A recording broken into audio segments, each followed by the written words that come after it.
عليكم ليكيب، مرحبا بكم جديد في القناة تاعنا. ما تنساش خوتي جام واشتراك في القناة كيما العادة. بلا ما نطول عليكم، اليوم جينا نحكو على سبب اللي خلى صفقة بول فاليري تفشل.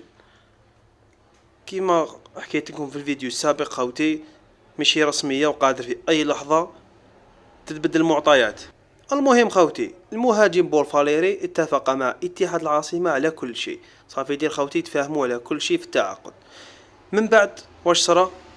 الجامعة المغربية لكرة القدم قامت بضخ كل المبالغ التي يدين بها لمولودية وجدة حتى لا ينتقل إلى اتحاد العاصمة، وحددوا المبلغ نتاعو خوتي 800 ألف يورو لبيع عقده.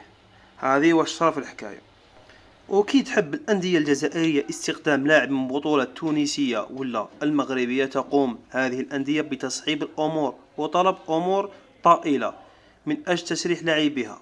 وكاين خاوتي أمثلة عديدة على هذه واش صرا قبل موسمين. أراد اتحاد العاصمة استخدام مزيان من ترجي، لكنهم رفضوا وصعبوا الأمور علينا، حتى إيوالا بعد انتهاء إعارته في شباب بلوزداد طلب فيه الترجي بمبلغ خيالي تجاوز 800 ألف يورو.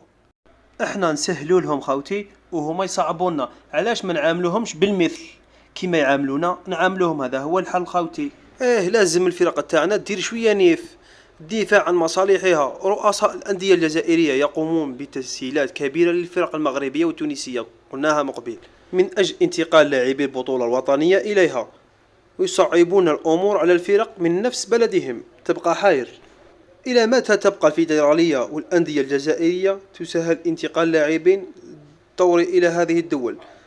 يا خوتي كيما قلنا لازم عاملهم بالمثل. ما على باليش واش راهم يشوفونا شويه نيف يا اخا، يا أندية الجزائرية ورؤساء الأندية والفيدرالية ككل، شويه نيف. حتى الوداد البيضاوي المغربي راه في صراع وحابين يخطفوا هذا اللاعب. على بالي بلي لاعب في المستوى مي كاين خير منه، ويجب على إدارة اتحاد العاصمة إيجاد الحل عن قريب. عادي ما فيها والو، فشلت الصفقة هيا حوس على بديل، هذا هو الحل خوتي. ونقولها ونعاودها ألف مرة، معاملة بالمثل، هذا هو الحل لجميع الأندية الجزائرية. ويجب على الإدارة التحرك بسرعة لإيجاد بديل عن أقرب وقت.